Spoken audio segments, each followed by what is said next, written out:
the beautiful thing about retreat, and really a really powerful thing about retreat, is one of the cores of retreat, because my retreats outside of, when I give talks and in the evenings I do dialogues and things like that, they're held in silence. And so there's not, when we're at a retreat environment, we're not being distracted all the time. There's not the TV, there's not the cell phone, there's not the computer, you don't have to go to work, you don't have to take care of the kids or what. Not that that's necessarily a distraction. It can be challenging, but the thing about retreat is in one sense, we're retreating from being distracted. And not only from the things around us being distracting, but more importantly, us distracting ourselves, right?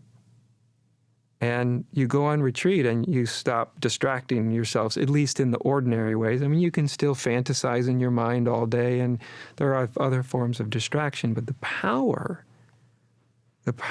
tremendous power of like 5 or 6 days where we're not being distracted is amazing.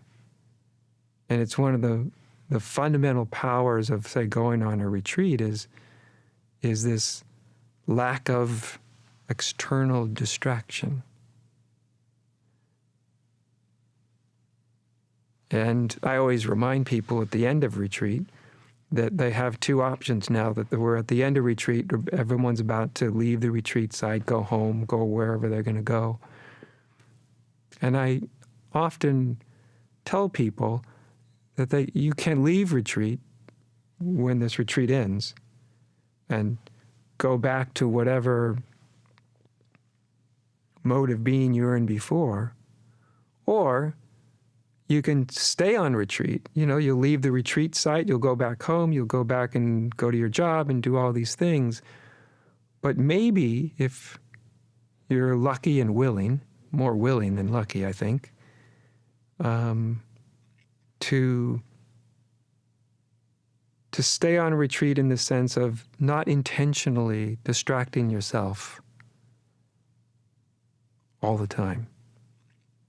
And that's the retreat that never has to end. You can do it at work, you can do it while you're having a conversation or doing the tasks you need to do. And that's the deeper retreat, right? That's the retreat called our life. And life is a pretty precious thing, and we can waste it by distracting ourselves most of the time. Or we can recognize the preciousness of this sort of ephemeral existence